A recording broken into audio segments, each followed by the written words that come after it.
welcome to Talking Europe, is a real-life version of the Hunger Games coming to a European region near you. That's not just scare talk, according to my guest today, Kata Tütto. She's a Hungarian socialist. She's a former deputy mayor of Budapest. But more importantly, for today, she's also 1 year into the presidency of what's called the European Committee of the Regions. And she has a stark warning. And it's that millions of Europeans, especially in poorer parts of Europe, could lose out big as European leaders and governments are considering sweeping changes in the way Europe spends its money. Now, under the proposals, member states would have more discretion over how they spend their money. There'd be a new mega fund, and what it does is it pools cash for farmers and for poorer regions all together. And she sees this perhaps as a blow to what's called cohesion policy. That's Europe's main tool for trying to reduce inequalities among its regions. This is a tough task. Welcome to Talking Europe here. Kata Yes, Tütto. thank you, thank you. I'm going to throw a number at you, a number you know well, but maybe our viewers don't. 865 billion euros. That is the amount in this new proposed mega fund that puts together cash for agriculture, things like water and fisheries, but also for all the poorer regions. I think there are 260 regions officially right now in Europe, towns, cities, regions. It sounds like a lot of money. I think of that, 218 billion right now is dedicated to regional spending. Sounds like a lot, but I suspect you don't think it's enough. No, I don't think, but okay. Does it look big? It looks big from Budapest, it looks big from Brussels maybe, but okay. What is this money? This is the European budget. But it's not the sum of the national budgets. It is the money that we, member states, the governments, they decided to spend together on the things we have to tackle together. Okay, is it big or small? The number is big, but if I compare it to the Ile-de-France region's 1 year GDP, it's super small. It's very small. The 7-year budget, because we have 7-year budgets, is smaller than the 1 year GDP of just one European region. Okay, it's a big region, a strong region, but still, to compare it.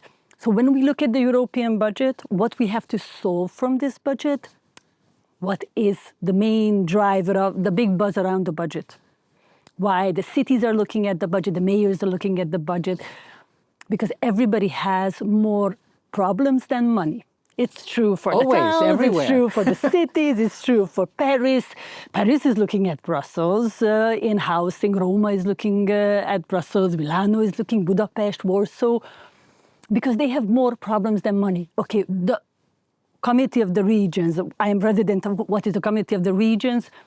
We are the voice of the local leaders. We have the mayors of towns, metropolitan areas, regions, from mountain areas, rural areas. We have all the different horizons of local realities.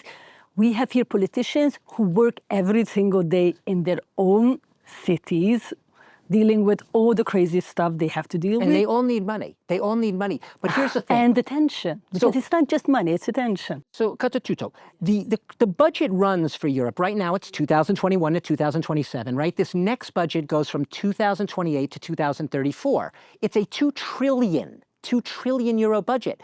So my question is, right now, I think you get almost 400 billion euros in the current budget for regional spending. This is about half of it. So you're competing basically. 1/3, yeah. Or 1/3. You're getting less money, but then again, you might argue that some regions don't need as much money. There are richer regions in Europe. But all regions are in transition. Every region is in transition. The German regions are in transition, all the French regions are in transition, because there is an industrial transition, there is a demographic transition, there is clearly a climate transition, a technological transition, okay. And a world order transition. Everything's happening very fast. The stability is clearly breaking. Everybody has to move very fast. We see the anxiety levels of society is growing because of this uncertainty.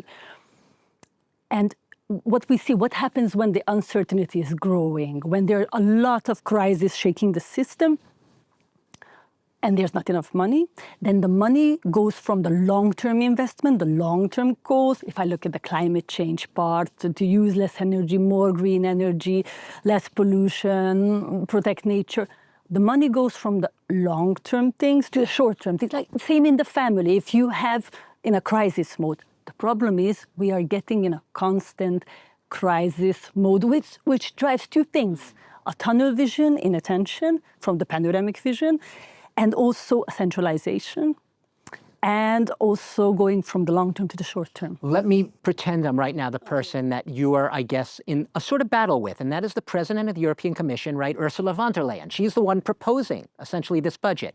And her argument is, look, I hear your concerns, Kata Tütto, but it is a changing world. We have all of these threats right now facing us.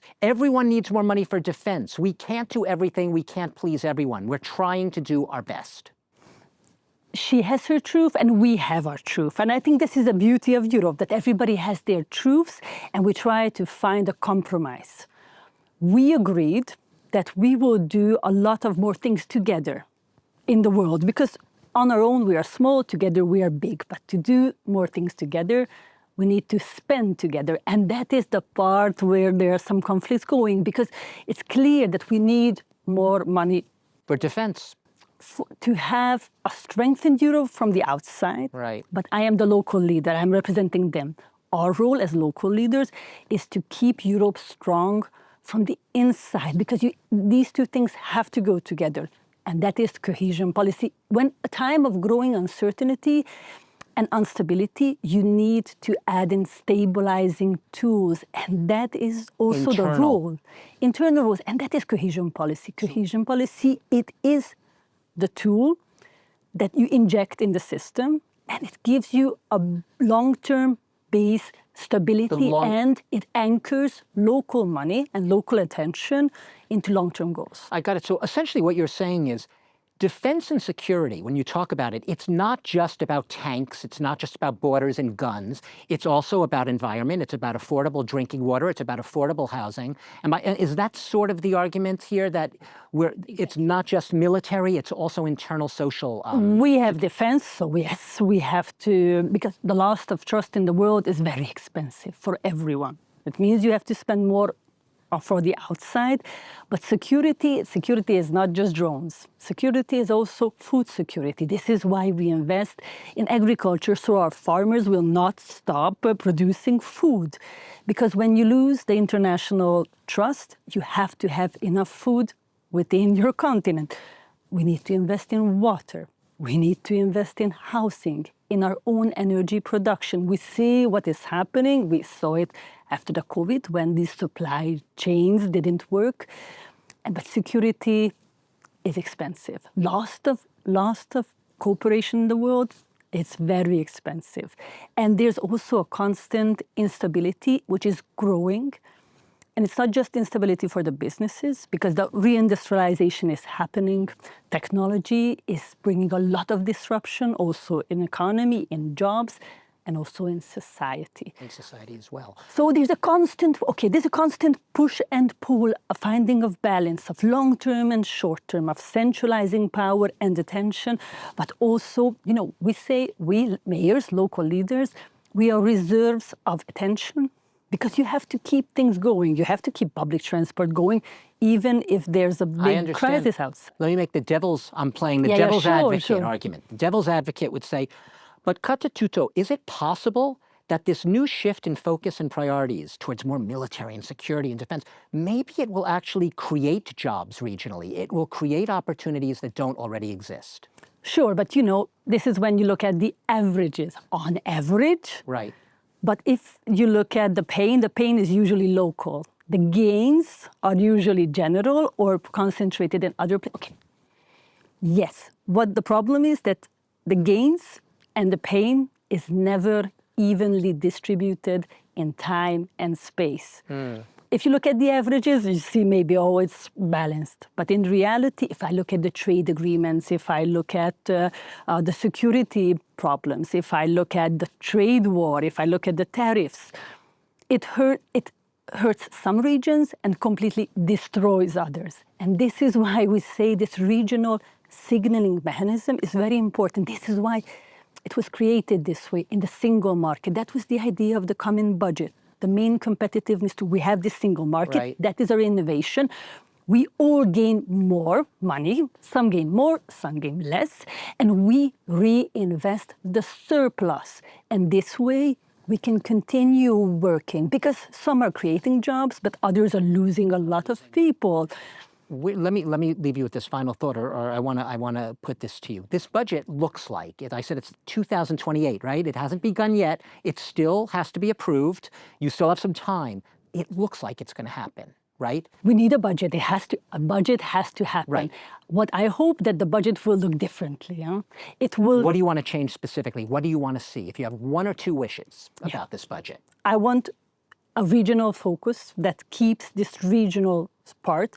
I want the reinvestment mechanism to be stable. The cohesion policy has to stay, has to be European, and we need to take together the shocks and the gains.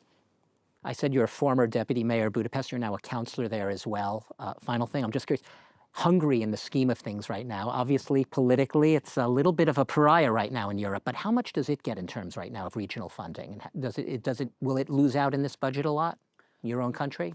Hungary is suffering a lot. And when I talk about Hungary, I'm not talking of the prime minister because he's not hurt. It's us, the cities and regions and the citizens, and that is not good for anyone. It's not good for the Hungarians and not good for Europe as a whole, because what is the interest of the European Union? To have Hungary as an integrated and well-developed part of the single market. Kata Tütto, we're going to have to leave it there. We could talk for hours on this, but I'll leave our viewers with the thought that you have said that you believe this new budget is the monster that could swallow cohesion policy.